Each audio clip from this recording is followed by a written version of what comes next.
Welcome to The Explainer. Today we're diving into something that's, a pretty deep-seated fear for anyone who loves the outdoors: getting bit by a snake. What you do in those first few seconds, those first few minutes, it's everything. So let's break down exactly what you need to know. So picture this. You're out on a trail, miles from anywhere. All of a sudden, bam, a sharp pain in your leg. Your heart starts pounding, you look down, you see the marks, you've been bitten. This isn't just some made-up scenario, right? This happens. And in that moment, what you know, well, that's what decides if you walk away with a wild story to tell or if it turns into something much, much worse. And here's the thing. A lot of what we think we know about snake bites, it's junk. Seriously. It comes from old movies, it comes from urban legends, and a lot of it is flat out dangerous. So today, we're going to slice through all that nonsense and give you the straight facts that could actually save your life. Okay, so where do we start? Well, your survival plan actually kicks in before a bite ever happens. It starts with just knowing what to look out for. And in North America, that mostly comes down to knowing how to spot a pit viper. So pit vipers, we're talking rattlesnakes, copperheads, cottonmouths. They have some pretty clear tells. You've got that classic triangular, kind of arrow-shaped head. That's where the venom glands are. Their pupils are vertical slits, like a cat's. And then there's the giveaway, those little heat-sensing pits between their eyes and nostrils. But let me be absolutely clear here. This is for identifying them from, like, way over there.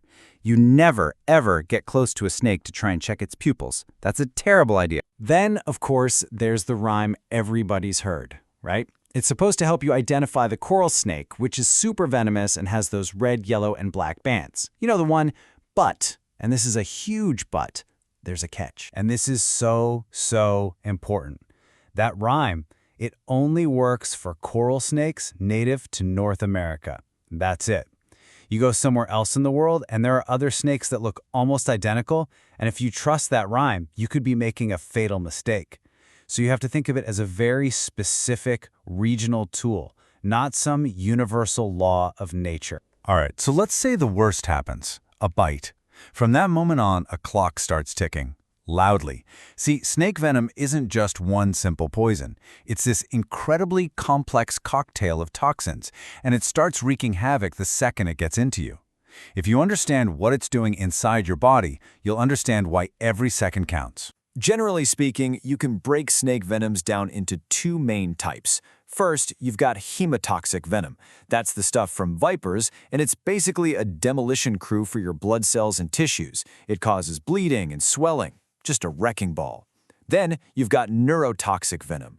This is what you get from things like coral snakes, and it's completely different. It goes straight for your nervous system, your body's command and control center, shutting things down. Both are obviously extremely bad news. And man, things can go south fast. In that first half hour, you might just have pain and swelling right where you were bitten. But after that, the venom can start to travel through your whole body. That's when you get nausea, your vision gets blurry, it might get hard to breathe. If you go a couple of hours without treatment, you're in a really, really bad spot. You've heard the saying, time is money? Here, time is tissue, and time is life. Now here's something that might surprise you. About 1 out of every 4 bites from a venomous snake is actually a dry bite. That means the snake bit you, but for whatever reason didn't inject any venom. But, and this is the whole point, there's absolutely no way for you to know if you just got lucky. You can't gamble on that.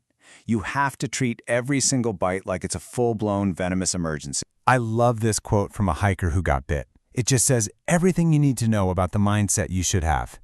The first responders told him, "We would so much rather find a live person who didn't need our help than find a dead person who we could have helped." That really drives it home, doesn't it? Hesitation is the enemy. Every single bite is a 911 call. No exceptions. Okay, now for maybe the most important part of all this. We need to talk about what not to do. Because this is where all those Hollywood action movies and old wives' tales can get you into some serious, serious trouble. Myth number 1, the tourniquet. I get it. It seems to make sense, right? Cinch it off, stop the venom from spreading. Wrong. So wrong.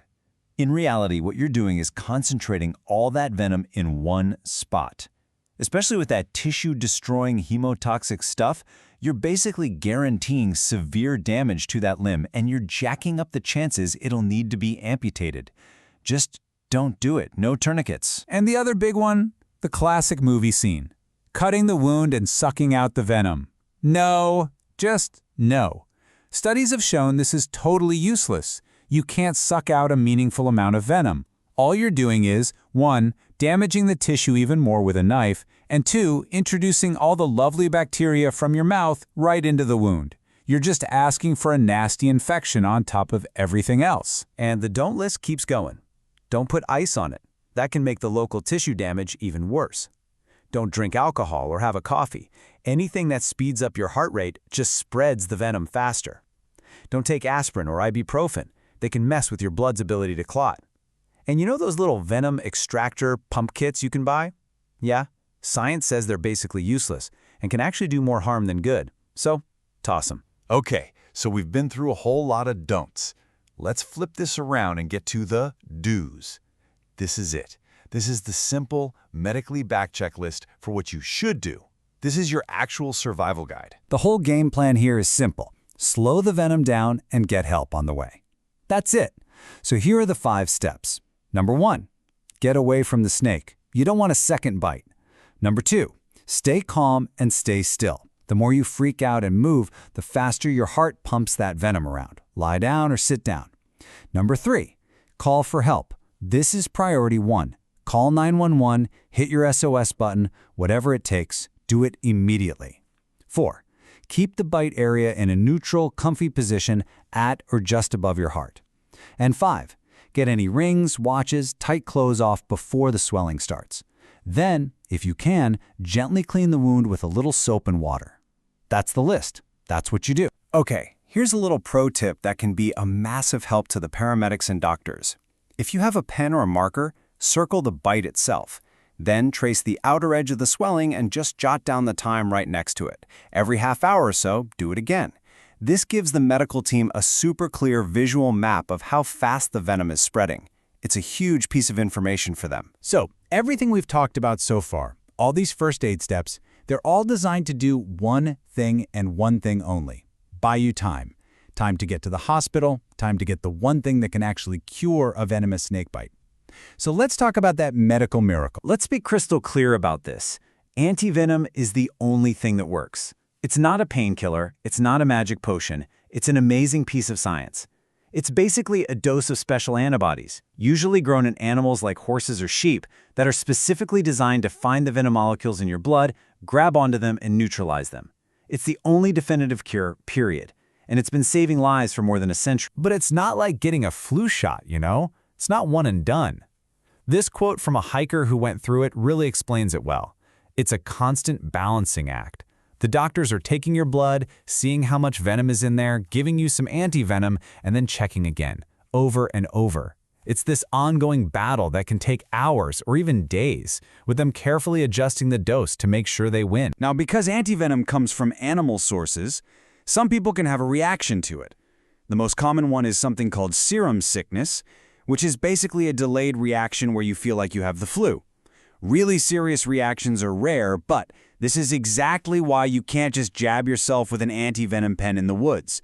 It has to be done in the hospital by pros who know how to manage any side effects that might pop up. So that brings us to a really tough question, right? If we have this incredible cure, this antivenom that works so well, why are we still seeing up to 138,000 people dying from snake bites every single year around the world? What's going on? And the answer, unfortunately, is brutally simple.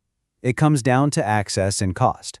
In the parts of the world where snake bites are a daily threat, we're talking rural, tropical areas, the antivenom either isn't there, or it's so incredibly expensive that the average person could never afford it. It really makes you realize that surviving a snake bite isn't just a medical problem, it's an economic one. It's a stark reminder that inventing a cure is one thing, but getting it to the people who desperately need it, that's a whole different battle.